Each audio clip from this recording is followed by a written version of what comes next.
Olá, seja bem-vindo ao programa Diversidade. Nós temos falado aqui ao longo de 4 anos, indo para quase 5 anos de programa Diversidade na TV Câmara de São Paulo, que o mote, o objetivo principal do nosso programa é melhorar a qualidade de vida das pessoas com deficiência e, com isso, melhorar a qualidade de vida das pessoas do mundo em geral, porque quando você melhora uma parcela, você melhora o todo.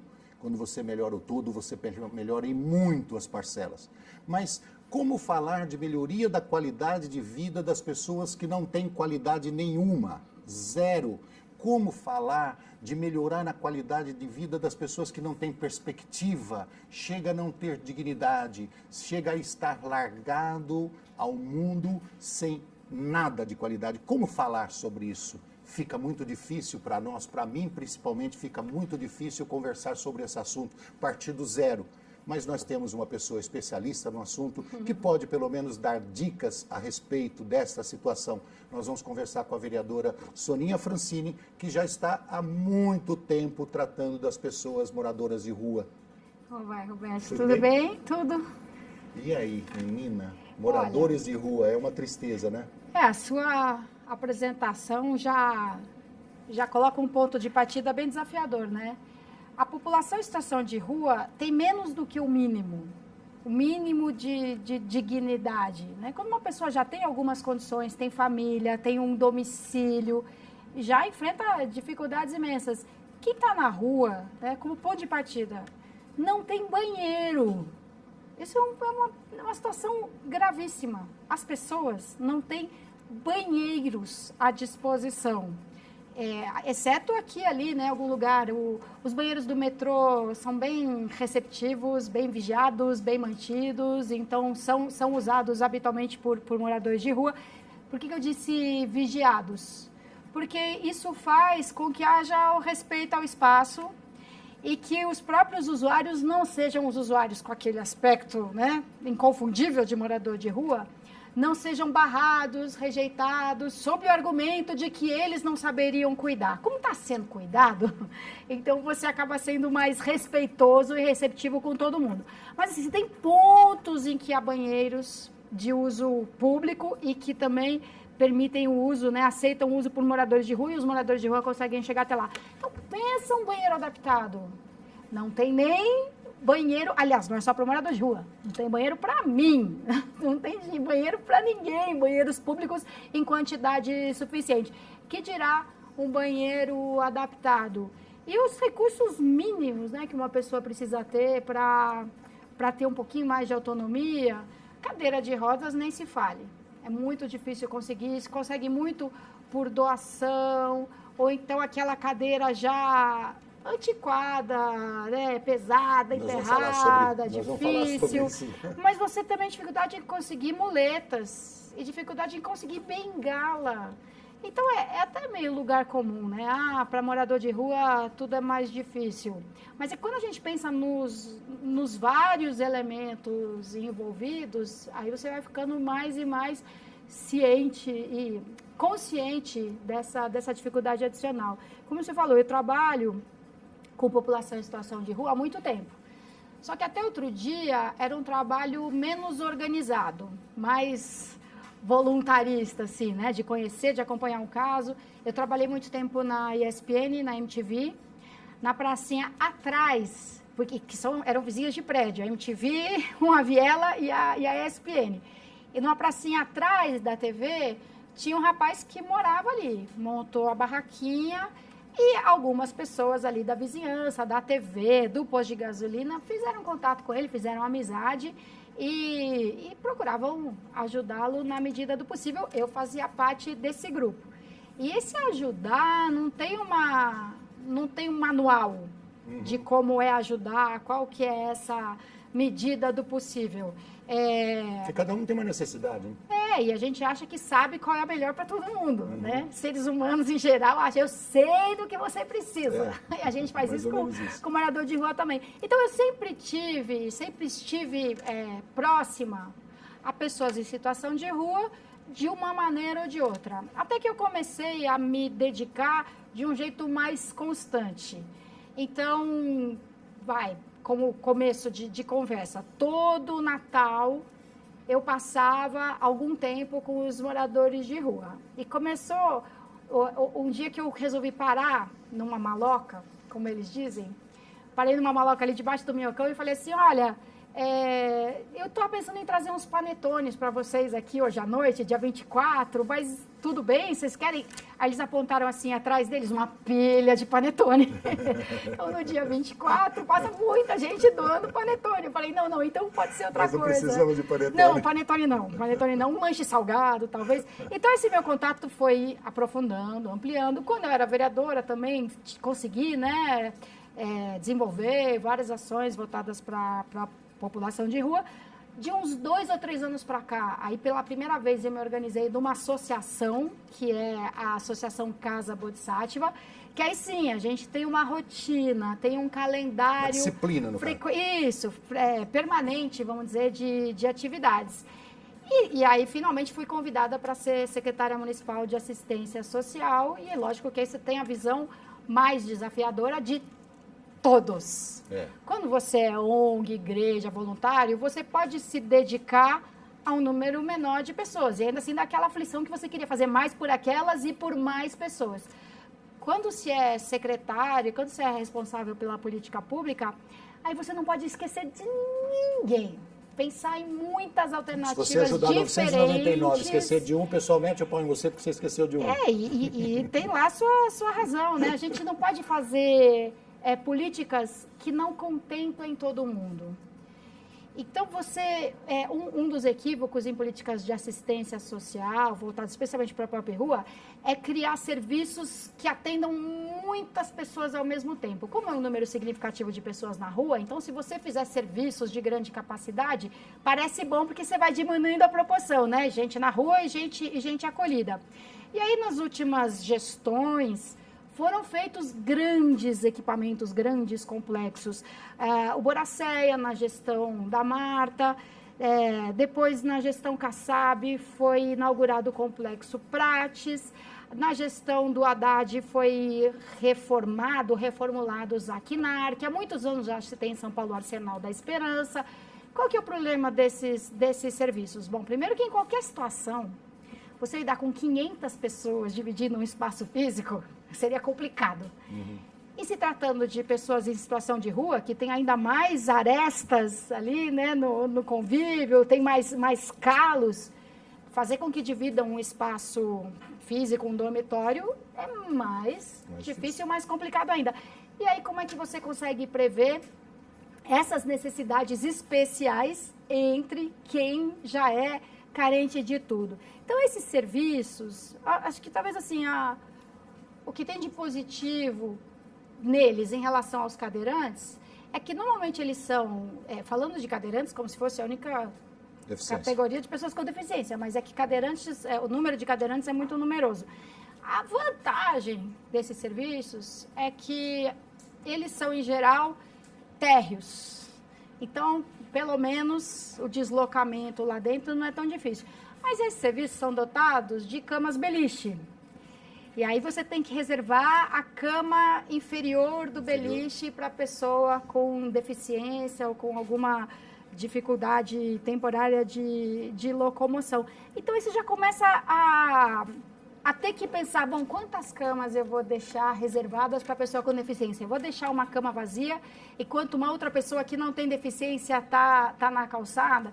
Então, o pouco que a gente tem dificuldades de gestão. O que a gente tem não é suficiente, não é diversificado o suficiente.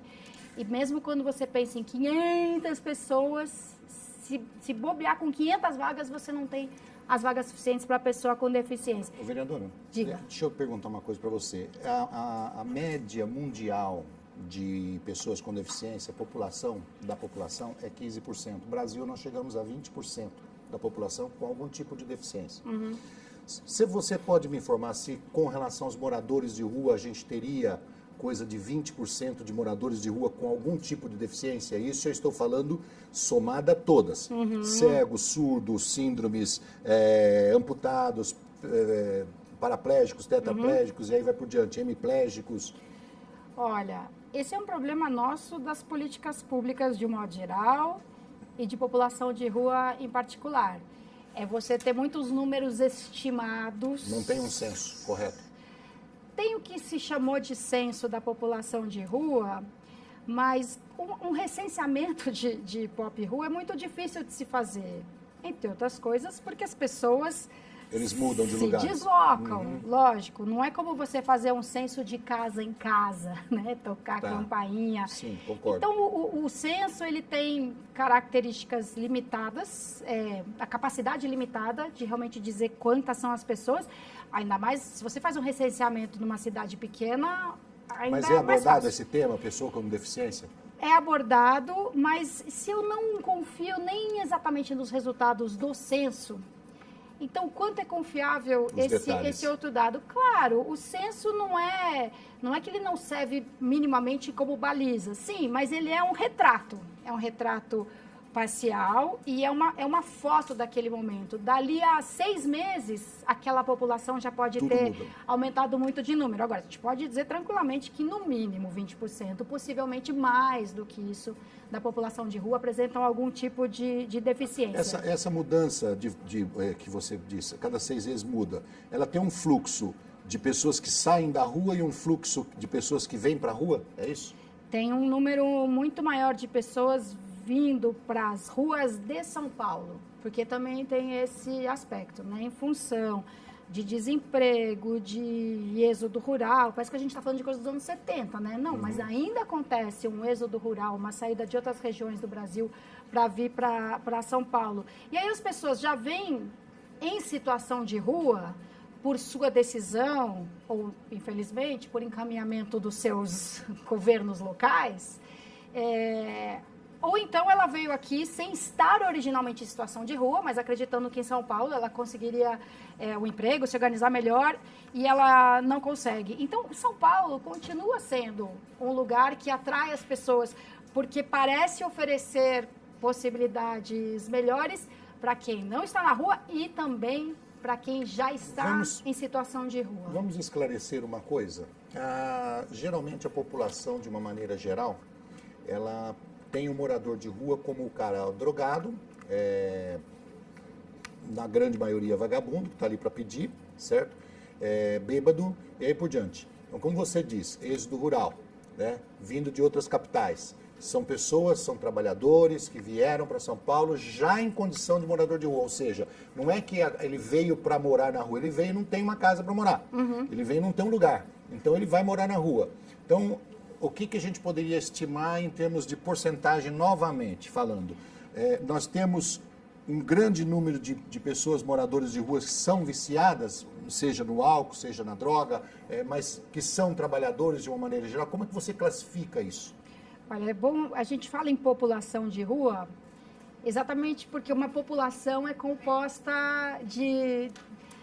não ia dizer de tipos diferentes de pessoas, mas não é isso, de perfis diferentes de pessoas. Então, é visível e é constatado, né, por meio dos dados obtidos no sistema, tanto da saúde quanto da assistência social, que existe uma incidência muito grande de doenças mentais, de transtornos mentais entre a população em situação de rua. Então, existem muitos casos de adição ao álcool, existe um número significativo de casos de uso de crack, cocaína também é usada entre moradores de rua, mas assim, o álcool é muito prevalente porque é muito fácil de obter, né? Você não precisa ir em nenhuma boca para comprar álcool. Você pode comprar na mercearia ali da esquina, no mercadinho da rua de trás, num boteco e por um preço muito baixo. E além disso, você tem as pessoas com depressão, com esquizofrenia e outros tipos de transtorno mental. Algumas terminaram vindo para essa situação de rua já em decorrência desses problemas. Gente que tinha problema de uso abusivo, de dependência de álcool, e chega uma hora que a família não consegue mais sustentar e a pessoa acaba indo morar na rua. E outras pessoas estando na rua e numa situação de desalento, de falta de perspectiva, pode cair para bebida. Aderem, é nosso também, né? Aquele cimento social, as pessoas saem para tomar cerveja, as pessoas vão numa festa e não se imaginam sem ter vinho, champanhe, bebida alcoólica. Por que imaginar que na rua seria diferente disso? Aí sim, a diferença é de que as pessoas, elas não vão para casa depois que elas terminam o brinde e o coquetel. Ali. É ali. Vereadora, nós vamos precisar para um intervalo? Tá. Então, resumindo, os moradores de rua é uma mistura de tudo. É um mundo que precisa ser analisado de perto, é isso que a vereadora faz. Nós vamos para um rápido intervalo e já voltamos. Estamos de volta com o programa Diversidade. Hoje conversando com a vereadora Soninha Francini sobre a questão dos moradores de rua e mais em foco a questão das pessoas com deficiência moradores de rua. Vereadora, no bloco anterior você disse para mim você disse para nós, né? Para nós, não é para mim, que tem uma grande quantidade de moradores de rua que tem transtornos mentais. Talvez eles até abandonem a família por causa desses transtornos. E aí, adicionado ainda ao álcool e à droga, isso fica muito pior. Agrava. Então, a gente pode dizer que, se falar em transtornos mentais, esquizofrenia, deficiências físicas, como tetraplegia, paraplegia, amputação e aí vai por diante, nós passaríamos de 15% dos moradores de rua com algum tipo de deficiência? Tranquilamente. Temos cegos, surdos no meio? Tranquilamente. Passaria? Sim, sim. Agora, nós temos uma secretaria, nós temos políticas públicas voltadas aos moradores de rua. Dentro dessas políticas públicas voltadas ao morador de rua, ou dentro dessa secretaria que visa este foco, existe um grupo especial para tratar das pessoas com deficiência, moradores de rua? Ou seja, eu tenho um foco de tratamento, mas eu tenho que ter um foco especial aqui, um foco urgentíssimo, né? Ou um foco mais especializado para tratar exatamente dessas pessoas, em separado? Não existe na estrutura da Secretaria de Assistência Social esse recorte para as pessoas com deficiência e nenhum dos públicos da assistência social, porque na coordenação de proteção básica, a assistência também lida com pessoas que não estão em situação de rua, mas que também não têm todos os seus direitos garantidos. E não existe. Aí, eu sei que a gente entra em algo que diz respeito diretamente, sei da sua participação nisso, mas aí a gente precisa recorrer à Secretaria Municipal da Pessoa com Deficiência. Então vai uma pergunta, a Secretaria Municipal da Pessoa com Deficiência tem gente para acompanhar os assistentes sociais que vão para a rua, para chegar lá e falar assim, olha, a cadeira de roda desse rapaz aqui está completamente errada, porque a cadeira de roda é um instrumento que faz parte do meu corpo. Se ela for errada, se ela não tiver as medidas certas, ela me detona, ela deixa eu pior ainda. Uma cadeira com os pés longos ou com os pés curtos, com um encosto que não seja adequado. Então, tem gente da Secretaria da Pessoa com Deficiência que acompanhe vocês para dizer, essa muleta está errada, essa cadeira está errada, isso aqui está certo? Não teria condição para isso, nem que o contingente, nem que o quadro da Secretaria fosse 10 vezes maior. O que a gente procurava fazer era estabelecer parcerias com a Secretaria para que ela capacitasse os nossos técnicos e os nossos trabalhadores, das ONGs conveniadas também, para que eles passassem a ter essa condição. Mas a gente estava com isso muito no começo. Estava tratando, por exemplo, da capacitação em Libras, uma capacitação básica, sem a pretensão de termos intérpretes de Libras no corpo funcional da Secretaria, mas para terem um mínimo necessário de conhecimento para estabelecer uma comunicação mais imediata. E sabe que a gente procura a Secretaria da Pessoa com Deficiência e manifestou esse interesse, perguntou se eles tinham essa possibilidade. Sim, temos. Agora, precisamos saber quantas pessoas, né? Convida aí o pessoal para ver, para a gente montar turmas. No primeiro dia, a gente falou, bom, vamos ver, né, se alguém se interessa.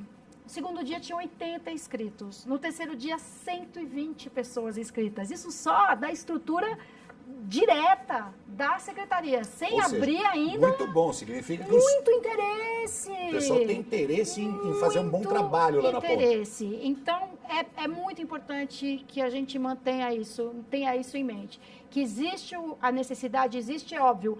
Bom que exista o interesse, as pessoas estão dispostas a se apropriar disso. Tem condição de dar esse curso? Tem gente já preparando para dar esse curso? Tem gente preparando para dar esse curso, mas se aqui, depois que eu vim para a Câmara, eu também queria oferecer isso aqui. Aí eles não têm a menor condição de desenvolver um curso lá e outro aqui, porque você tem ali também 2 ou 3 profissionais com essa possibilidade, né? Com essa disponibilidade. Então, também não dá nem para imaginar que o RH da Secretaria da Pessoa com Deficiência vai ser multiplicado por 10, inclusive porque não é da natureza da Secretaria, né? O perfil da Secretaria é ser referência, é ser atividade meio, é assessorar todas as outras.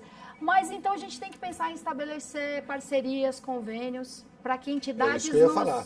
Tem muitas pessoas no mercado hoje que são autônomos, obviamente são...